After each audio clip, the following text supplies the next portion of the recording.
You're listening to the UKC Hunting Ops Podcast, celebrating hunting dog heritage, competition, and community. United Kennel Club has been the hunting dog sports home for coonhounds, beagles, retrievers, pointers, cur, feist, and more for over 125 years.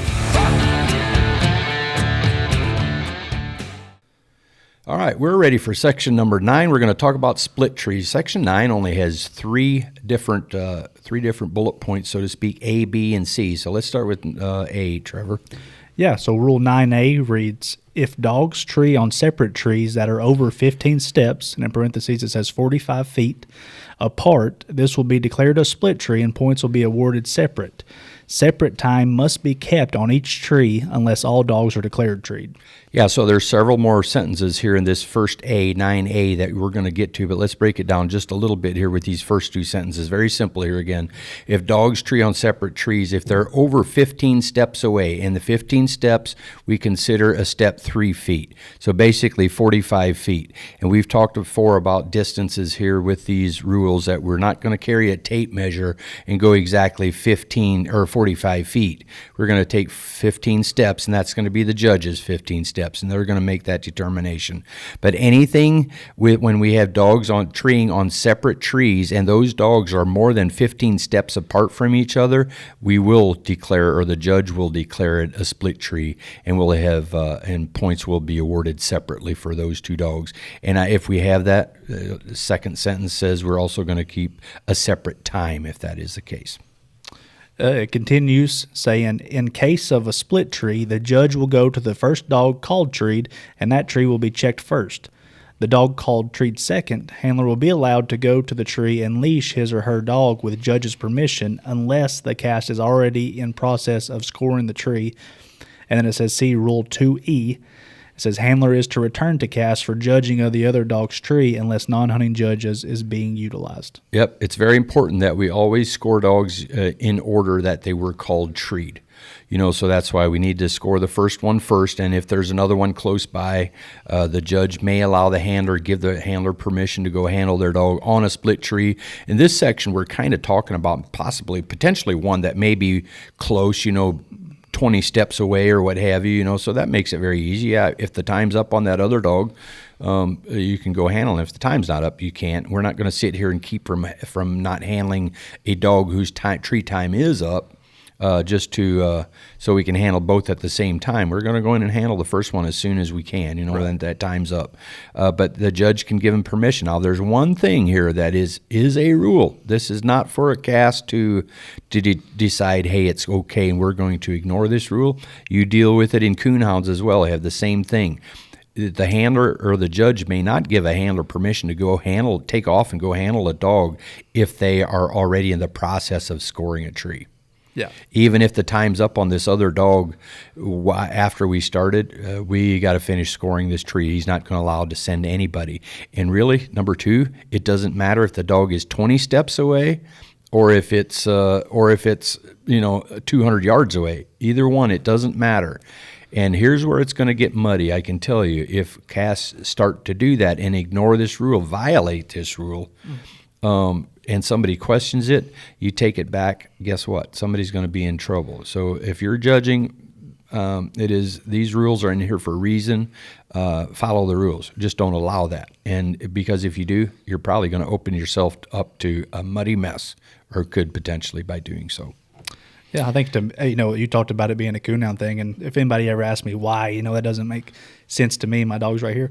Well, hey, it's their search time. Their dog, treat this, give them the respect, and help them look for their squirrel. And it's a sportsmanlike thing to do, and it's in the rules. So. And then the last sentence, if a handler is given permission to go handle a dog on a split tree, whether it's 20 steps away or 100 yards away, you need to get that done, and then you need to come back and help score the tree.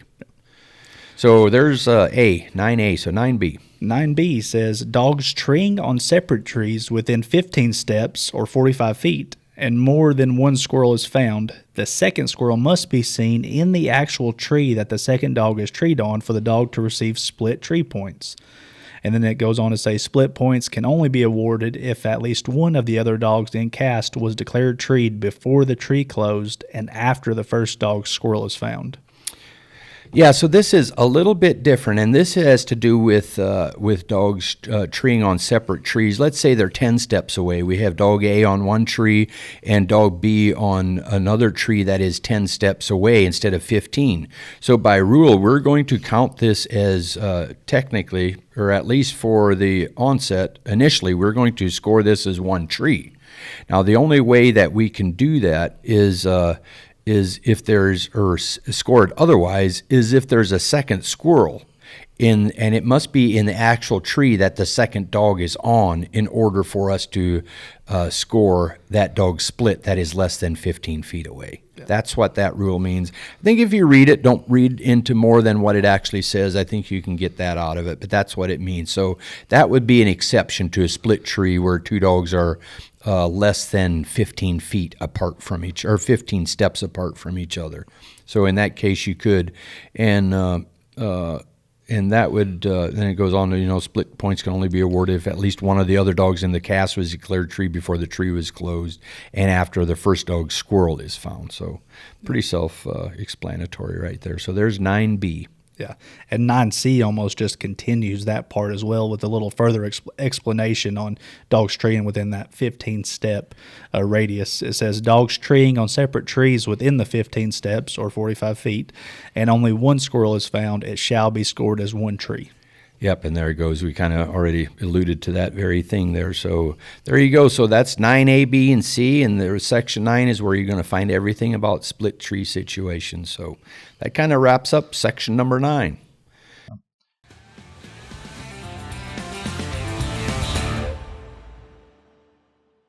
With Eukanuba, I've found digestibility is as good as it gets. I've also discovered daily rations are less, with a solid stool and no waste. I've not had a dog that doesn't like it or that hasn't performed as good or better on Eukanuba. But don't take my word for it, folks. Give it a try. Eukanuba, the official performance dog nutrition partner of UKC.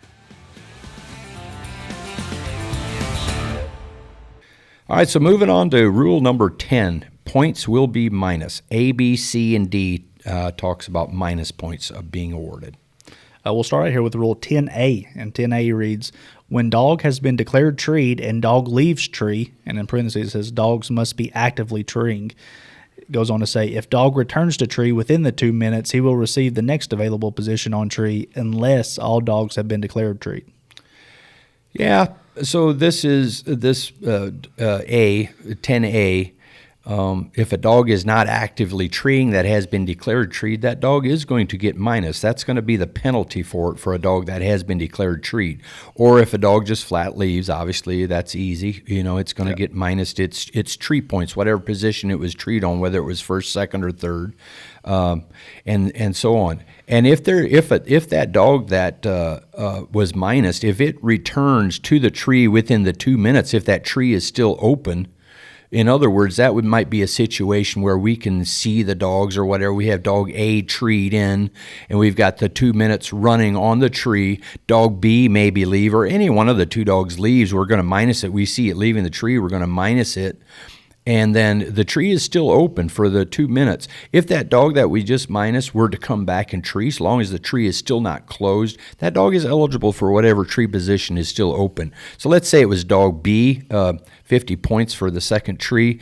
50 after we've minus that 50 points, that dog leaves. 50 points becomes available again. First wouldn't be if it's the first dog, because it's already holding first. Right. Now let's take that a step further. So we're using dog B here as an example. Let's say we have dogs A and B declared treed, and dog A is the one that left, the one that had 100 tree points. So we see it leaving. The 2 minutes is still running because tree's not closed because we have a 3-dog cast, assuming we have a 3-dog cast here. Let's say dog A left, we minused its 100 tree points. Okay, if it leaves, our clock is still running, 2 minutes is not up. In this case, dog B is holding 75. Even though the position does not become, the 100 does not become available because we cannot tree a dog in over top of a position that is being held. Right. So if dog A, we minused it 100, it goes out and leaves and comes back in before the 2 minutes and trees again. if that's my dog, I can re-tree it, but all I'm going to get is for third tree position. I'm not going to get that 100 again. Right. I can't tree over top of 75 now. Right. If that makes sense. Next, and that's what next available position on tree means in that sentence. And obviously, if all dogs have been declared treed, even if let's say we have all 3 dogs are in a 2-dog cast, once they're all declared treed, the 2 minutes is nothing anymore. It's over. There is no more 2 minutes. So, but that's only talking about if there was still time left over for dogs that did leave. So there was 10A. 10B reads, when dogs tree and either 1, a non-hunting judge, or 2, a majority of the cast when hunting judge is used, can plainly see no squirrel is there. Yeah, and that's very, very clear there. Obviously, we've talked about it already before, where we can plus dogs and circle them, X amount of steps away to where we can circle if we can find a place of refuge or a hole, So honestly, it is tough to find to be able to minus a dog. But sometimes if you just have one tree out there in the kind of by itself, and there's just no way a dog can or a squirrel can timber out, and there's absolutely no hole, no nothing, we will run into a situation like that where you might have to minus it for sure. And this is the rule that will do that. If there is just no squirrel and there's no place to go, and it is not there's no place of refuge or a hole within the allotted length. Or distance, I should say. You're saying if you get a bunch of slick points on slick minus points with a squirrel dog, you're not a very inventive handler, maybe. Yeah. Do searching. But yeah. 10C here reads, after a dog is declared treed, one of the dogs declared treed must bark at least once every minute until cast arrives at the tree or be minused. If no dog barks in 1 minute, tree is declared open.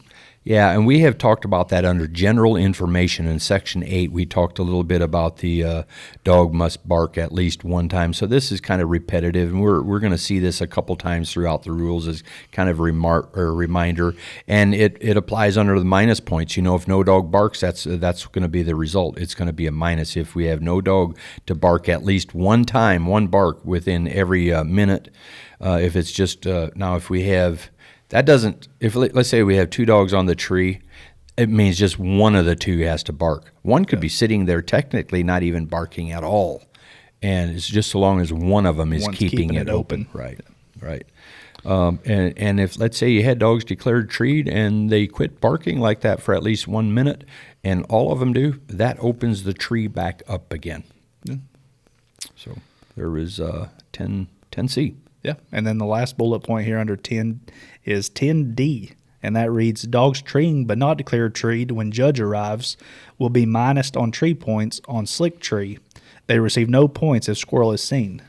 Yeah, let's stop right there. There's another 2 more sentences here, but let's stop right there for a second. And this is for dogs, very simple. As it reads, you have a dog that is there at the tree when you get there that has not been declared treed, not called treed.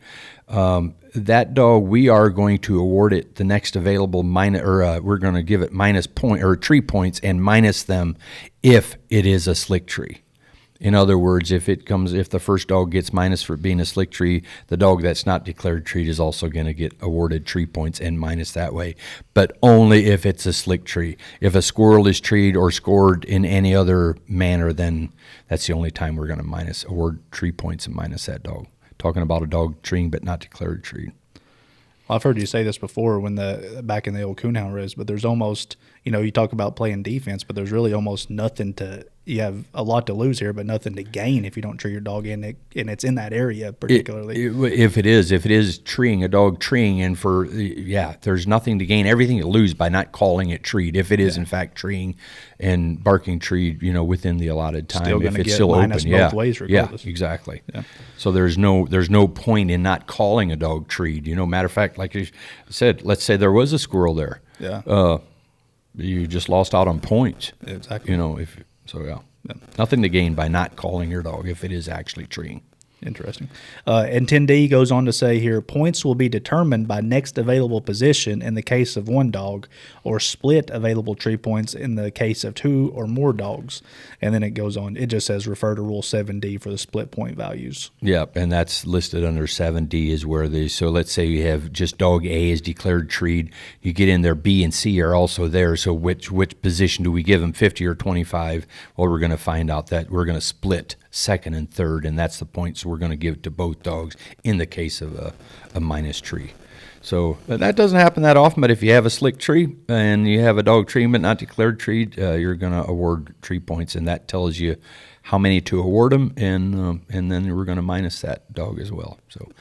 So there, yeah, that covers 10 A, B, C, and D in the rule book, and under the points will be minus section.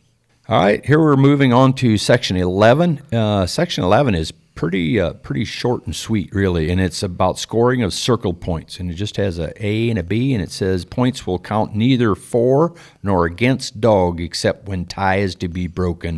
And we're talking about circle points here. So 11A. 11A reads, when game is treed in a hole or nest and not seen.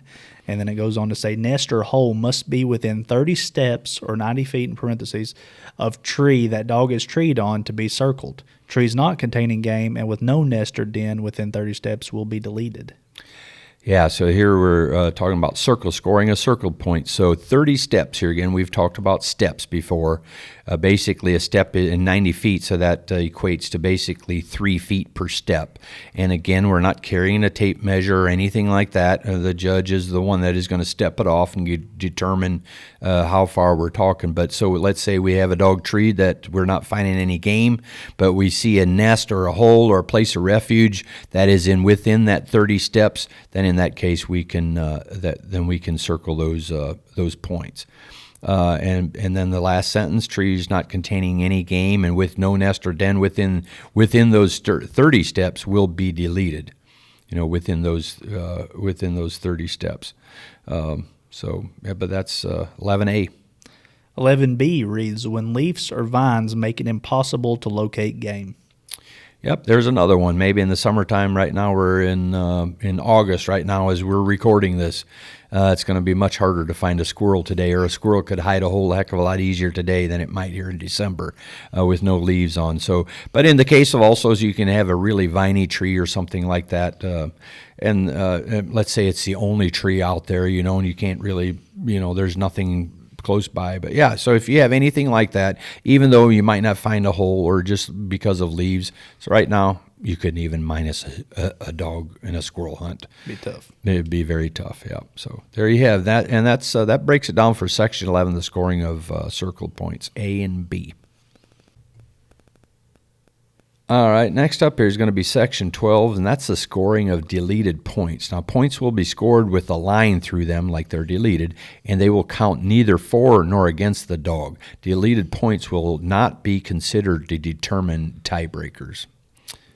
Yeah, got 5 different bullet points here. We'll start out with Rule 12A, and that says, when judge orders dogs to be called in because of livestock or nearness to highway, building, etc.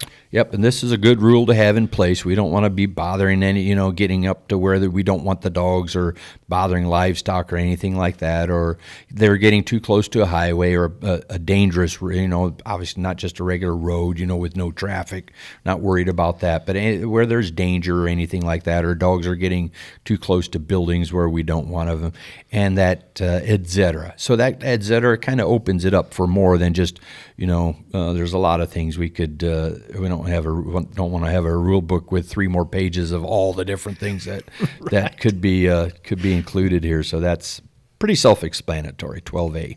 Yep, just all about safety. Just delete the points. Yep. Rule 12B says if no majority when voting to plus, minus, or circle when hunting judge is used. Yeah, so in a case of maybe just a 2-dog cast is where that comes up. If you don't have a majority to plus a tree, you can't plus it. You got to have majority. So 1 and 1 is not a majority. Only one person saw the squirrel. Well, we can't plus it if we don't have majority. That's what the rule calls for. Or let's say one says to minus the tree and the other says no, not minus. You don't have a majority there either. Or to circle. Neither one's. Maybe one says minus, one says circle. That's not a majority either. So in this case, if you don't have a majority, you're just going to delete those points. Rule 12C reads, no points, not even circle points, will be awarded when dogs return to tree that had previously been scored. Cast may go to tree without dogs being declared treed if majority of cast agree when hunting judges are used. Yep. Here again, we're going to delete those points. We're not going to circle them. So let's say we took dog A off of a scoring tree or whatever. We've scored it no matter how we scored it. Take him on down through the woods, recast the dog, and he goes back to that same tree that we just scored on. If he does, he's just going to get deleted points. Not going to get circle points or anything like that again, because we're going to see that sometimes circle points come into play when it comes to tiebreaker. So We're not going to have a dog keep going back and add up more circle points or anything like that, to benefit them. So anytime a dog goes back to a previously scored tree, they're going to get those points deleted. Next up here is 12D. That reads, if dog declared treed and non-target tree game is seen. Tree game is defined as any game capable of climbing a tree. Yeah, so this is kind of different than your coonhound game. If you have anything outside of a raccoon, if you see a possum or something like that, or a cat, that's a go home situation in a lot of cases if you're hunting coonhounds. But not here for feist hunts. Any game that is able to climb, like a cat or a possum is a good example of that. Those points would just be they're the non-target game. And tree game, those points are just deleted. That seems, as a coon hunter, that seems a little weird, but that's the way it is here.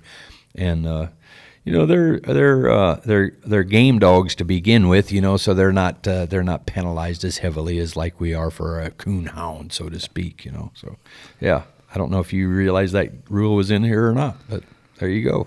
I can already see that as a rule proposal coming up from one of our coonhound guys. So. Yeah.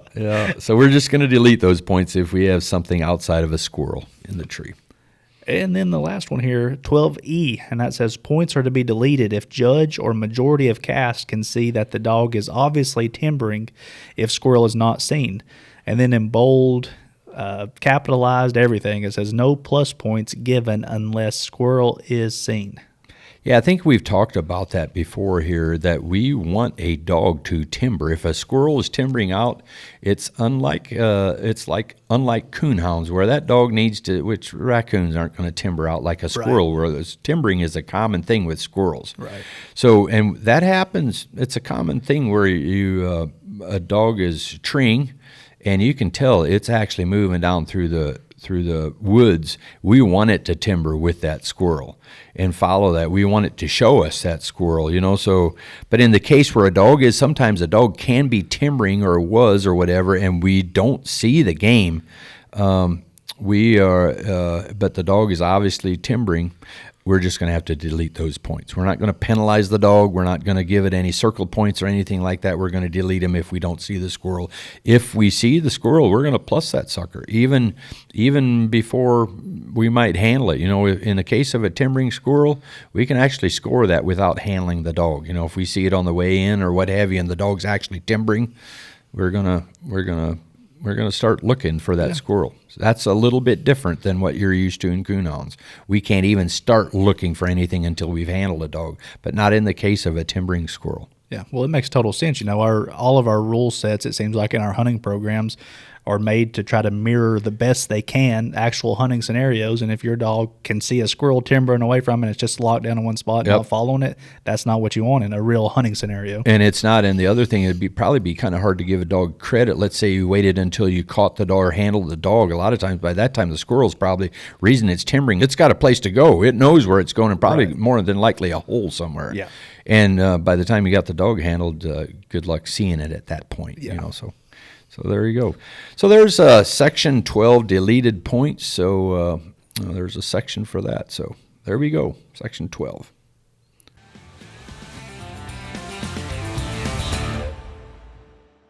Alan, I know we both have new Dogtra Pathfinder 2s. How are you liking yours so far? I'm liking it. I've even had the opportunity now to use mine where I didn't have service, where I download the map of that area, and it works flawlessly. Love it. I agree. I really like my Dogtra Pathfinder 2 as well. I've used it quite a bit the past few months. I really like the crystal clear maps. I like that it doesn't lose service very much, and I don't have many bad things to say about it at all. Dogtra Pathfinder 2, the official GPS collar partner of UKC. All right, Trevor, sometimes no matter the rules, there's always a section for the good and the bad and the ugly. And the good, we always talk about, this is where we give dogs merit points, and the bad is where we kind of demerit. And the ugly sometimes is where our hunt is over. Yeah. Even with demerit points, sometimes we can recoup or recover from demerit points. But some of the ugly, we're talking about the scratch section of the rule book, that's usually the hunt's done, over with. It's go home and try again next time.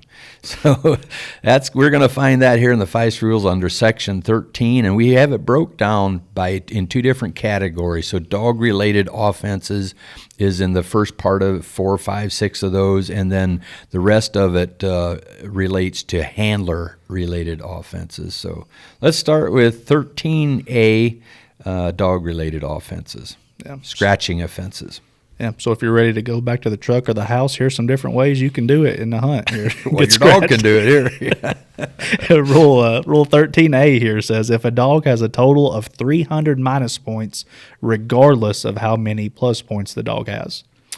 Yeah, we can't clarify that any better. So if you have 300 minus, it doesn't matter if you're leading the cast or if you have 1,000 points. That 1,000 points doesn't mean anything at this point. It was all for naught, because if you have 300, once you've accumulated a total of 300 minus, that's a scratch, and the dog's hunt is over at that point. 13B, fighting or attempting to fight.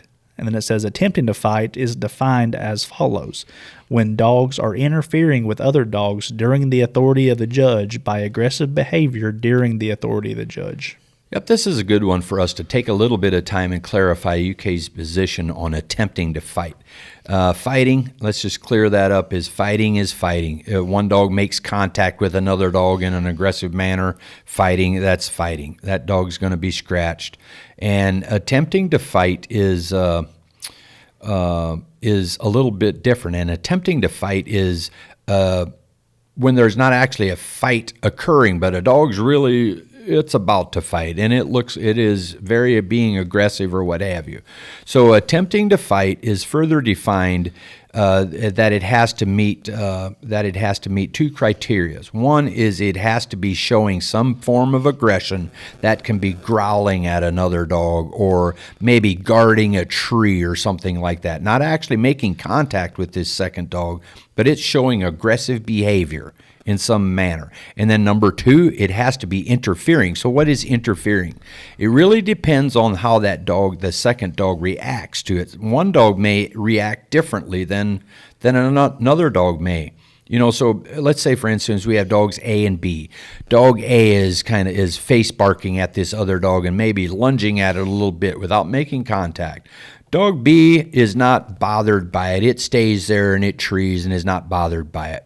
Okay, you've met the first criteria. Dog A is maybe it is showing some kind of aggressive behavior, but it is not interfering with this dog. Okay, let's change this the scenario slightly. Let's say dog A is face barking this other dog or lunging at it, and in doing so, this B is reacting and leaving the tree. In that case, that would be considered interfering with that dog, and now dog A should, in fact, be scratched for fighting, even though it didn't actually make contact with the dog. Right. So hopefully we've, and that's how it is across the board, how UKC has always defined fighting and attempting to fight, the differences between the two. Yeah, good deal. And actually, I was going to ask you a question, but I looked down a little bit, and it looks like C and D actually go into a little bit more on the fighting rules. Yep. C here says no handler will be allowed to withdraw to avoid dog from being scratched for fighting. Yep, and that is as simple as, let's say you go in and you have a dog that has lunged at another dog, and this dog took off, and you see that you're going to get scratched, basically.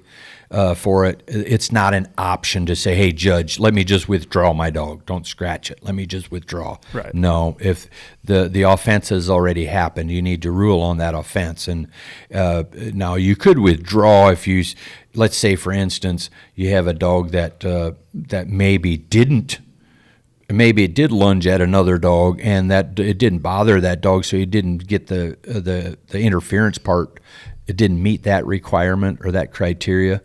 And I may say, gosh darn it, okay, I'm not getting scratched here because, it hasn't met the criteria. Maybe I need to just withdraw my dog. But that's not what it means. You can't withdraw to trade off for a scratch for fighting. Or let's say the dogs are really fighting. Yeah, I know. And we talked about following the rules, and judges are there to make sure the rules are followed. Don't give somebody the opportunity to withdraw, and we're just going to, when we should have scratched them unless you agree to withdraw. No, they're just going to muddy things up, and that's not a good thing. Right. Yeah, and then actually the 13D here, it says when the aggressive dog is known, scratch the aggressor only. If not known, scratch dogs involved. Good one here. Yeah. So let's say a lot of times in coonhounds we don't see a fight. It's dark and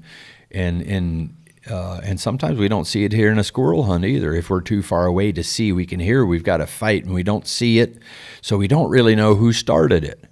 And we get in there, and let's say we've got a fight ensuing, and we see there's a fight. We just don't know who started it. We might have an idea, but we got to be careful with that. If we don't know who started it, and we don't determine, let's say for instance, we get in there, one dog is on top of the other one.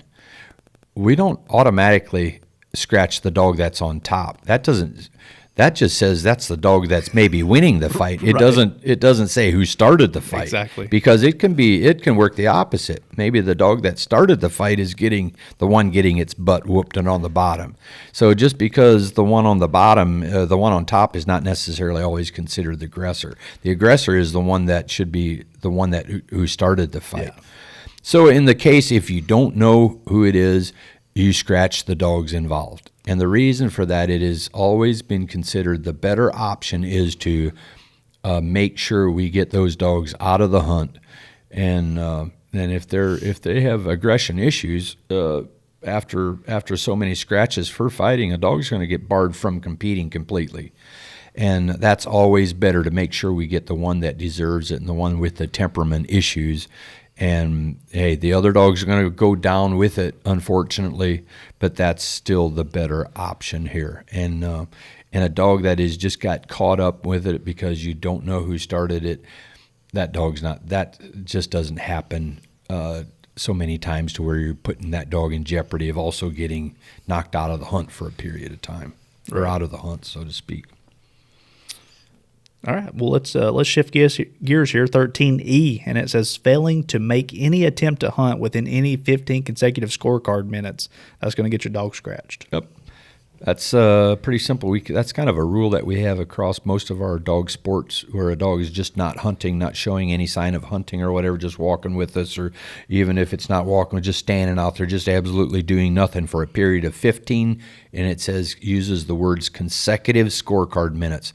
So consecutive scorecard minutes means in the case that we call timeout anytime, let's say, for instance, just an example, we've used 10 minutes. The dog's been on the clock for 10 minutes. We called timeout. On when we turn back loose again, this dog now only has 5 minutes left. Right. That's what the consecutive scorecard minutes is referring to. Dog doesn't hunt for a total of 15 minutes. That dog's going to be out of the hunt. And again, doesn't matter how many points it has. All that means nothing.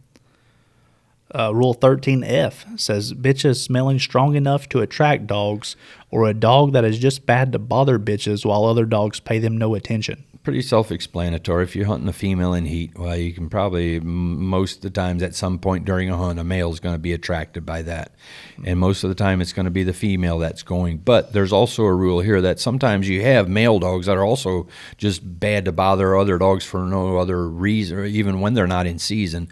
But sometimes it might happen if you have a male dog you've been breeding a little bit, or who knows, some different things like that. But yeah, that's if you have dogs bothering them in a manner like that, in a breeding manner way, need to be scratched.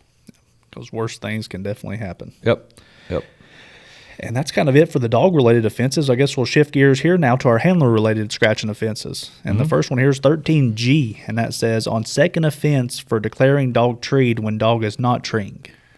Yeah, so that's basically calling a dog, and the dog has not actually been treeing or what have you, or got, never was, and that's the first offense. The dog is just minus, but the second time you do that, you're going to be scratched.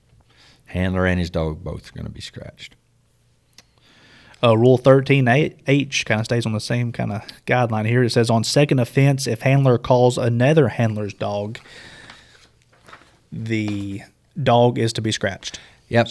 Say on first offense, if I call your dog, doesn't mean that there's not a penalty there. But if I call your dog or somebody else's dog more than one time that it turned out to not be my dog, basically miscalled it, then I'm going to be done at that point. And here again, it doesn't matter how many points I had. But this is why we always talk two different things. You need to know your dog, and you need to know the rules. But here's where you need to know your dog. So, we use telemetry and things like that. We can kind of cheat a little bit and see where our dogs are. And let's say I hunt a dog that I've never heard before, I'm not familiar with it. That can maybe only work in some cases, but not every case. If I go start calling somebody else's dog, that's not going to work very long for me. Yeah. Matter of fact, it's not going to work at all. Yep.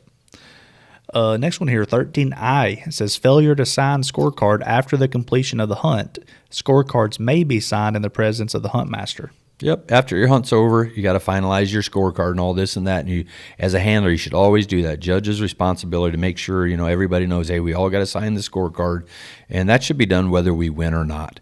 But because if I don't sign it, that means I would just be scratched if that's the case. If I didn't sign the scorecard, and obviously it's a big deal if I won the cast, because I can't win the cast without my signature on the scorecard at the end of it.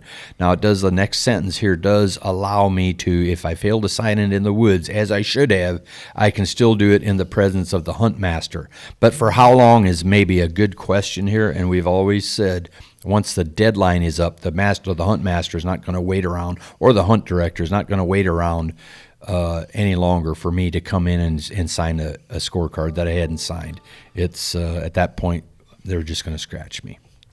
Yeah, and the reason for the signatures on there is like any other of our hunting programs, you're validating that what's on the scorecard's correct, and you're helping the official out to make sure everything on the card's kosher and no mistakes are made.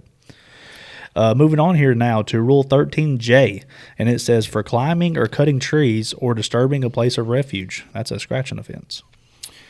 Yep, and it is, and that's for the first 3 minutes of the 5-minute search time. So for the first 3 minutes, as far as nope, I'm on the wrong one. I'm on J. I'm jumping to J or a K already. But yeah, can't climb trees or cut trees. Obviously, climbing for just for.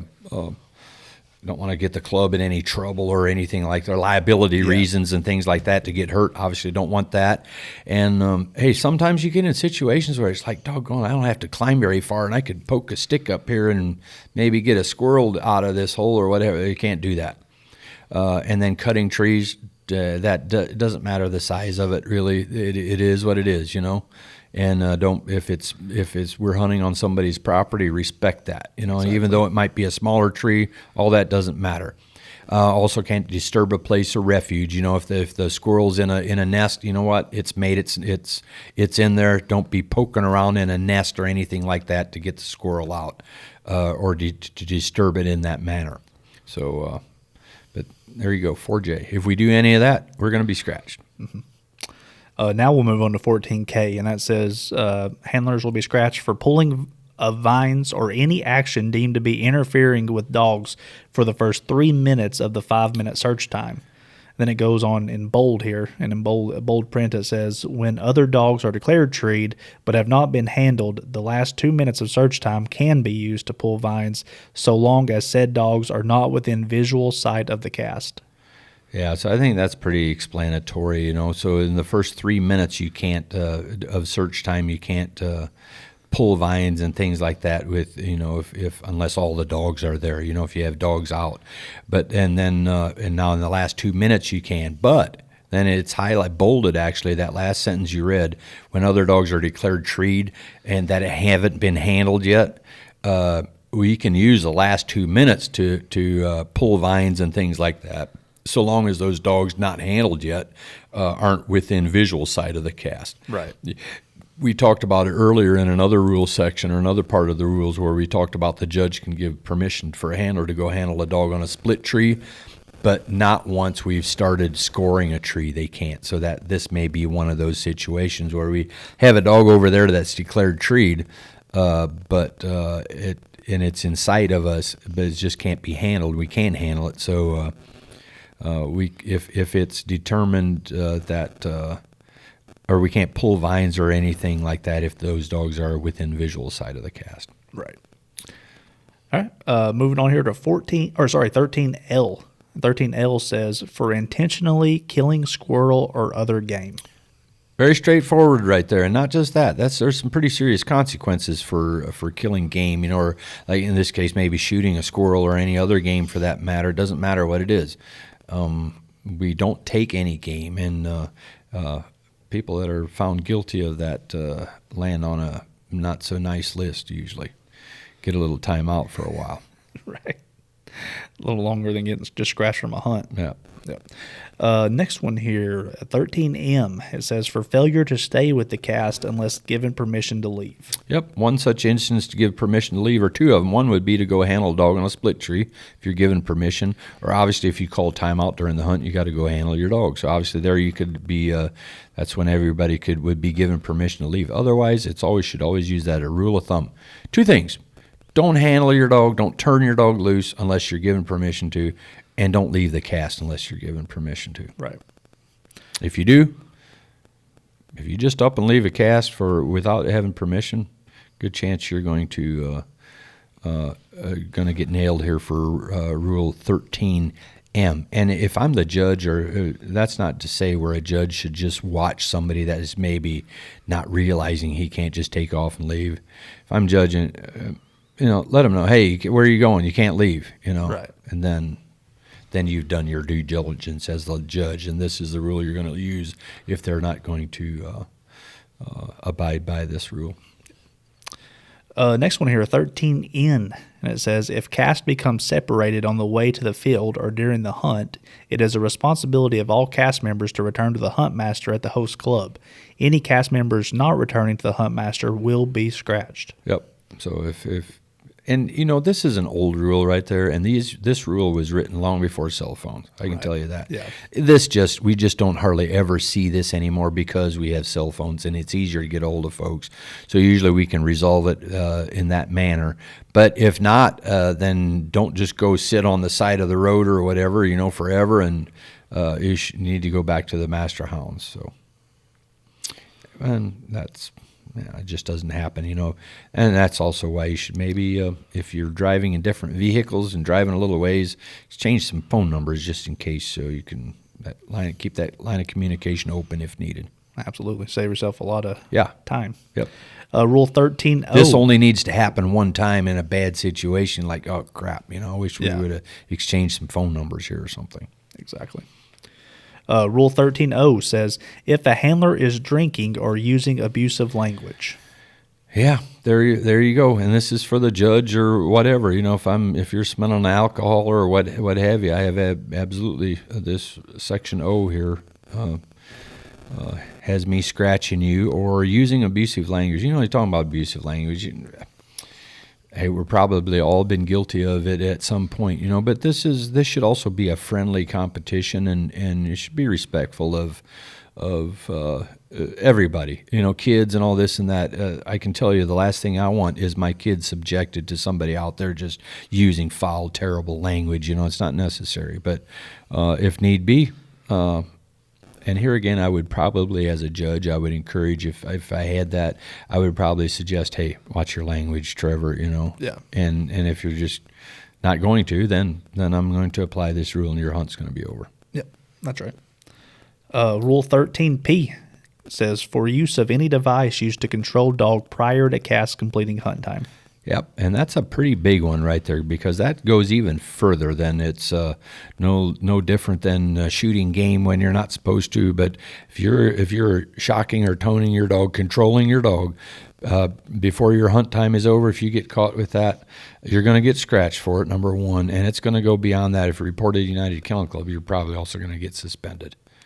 So that's a very serious offense right there. Yep. Rule 13Q, for encouraging, discouraging, using hand signals, or physically abusing a dog. And it goes on to say praising a handled dog is not considered encouraging. Yep, we have this rule in most all of our dog sports, and it's basically written the same way. So you can't entice a dog to do this or discourage them not to do something or try to get them to go this way or that way or what have you. You can't physically abuse a dog, obviously, but the dog has to, we talked about the dog will get a scratch for not hunting, so we can't encourage it to go hunting and things like that, be sitting there talking to the dog. And this is another thing. Hey, need to know the rules. This is one I can't just come to a hunt and expect, hey, go, hunt them up. No, that's encouraging. We can't do that. The dog has to do it on its own. And or discourage it. Hey, get back here! Don't do that. Get out. Dogs are going to get scored for what they do when they're out competing without being encouraged or discouraged or we give them hand signals or anything like that. Praising a handled dog. So oftentimes where that might come in is if you go up to handle a dog on a tree after it's been declared tree, you go to handle it. There's nothing wrong with giving that dog a couple of pats on the back. Hey, good job, buddy. That's praising a dog. It's not considered anything else. So. Yep. Do the training before you get to the hunt. Yep. Rule 13R, dogs hunting over or under advertised hunt time will be scratched. Yep. So the club will set an overall hunt time, and they'll announce that in the morning before you go out on the hunt, and that's the hunt time you're going to have. So let's say it's a 60-minute hunt or let's say it's a 90-minute hunt, and it was advertised as such, and you hunted more than 90 minutes, you hunted 100 minutes, and for whatever reason, or 120 minutes, weren't aware of it, we can't go back and adjust the scores what we think we had at 90 minutes. No, you're just going to be scratched. Or if we didn't hunt the allotted time, for whatever reason, it really doesn't matter. We have to hunt the amount of time that it was announced. Have to giggle a little bit. We did this for coonhounds too, and for some reason this rule somehow it got in underneath the dog related offenses, so make the dogs carry the stopwatches over in the coonhound program. But yep. And the last one here, a long Rule 13, a lot of scratching offenses. Last one here is Rule 13S, and it says handler's dog will be scratched for rule violations by their spectators. Yeah. Hey, this sport is very spectator friendly. We want spectators to go along out there. We talked about that earlier on in, I think, the first part that in one of the earlier rules here. But they just cannot get involved in any scoring situations or any discussions thereof, and it doesn't mean that they can't talk or they can't say anything or what have you, or just have any friendly discussion. But if they in any manner get involved in any manner or try to influence anything, that's a no-no. Right. You're not part of the hunt. You leave that up between the judges and the handlers, not any spectators. And if they do, whoever they're spectating with, that's they're going to be scratched. And that's why it's also important when you are a spectator that the judge is aware of who they are basically assigned to as far as whose spectator they are, who's responsible for them. So, but yeah, this is one of the longest sections in the rule book, and it's section 13. It's all about scratching dogs and handlers, and we have to have these rules, but there's some good ones in here for us to all be aware of, and so there you have section 13.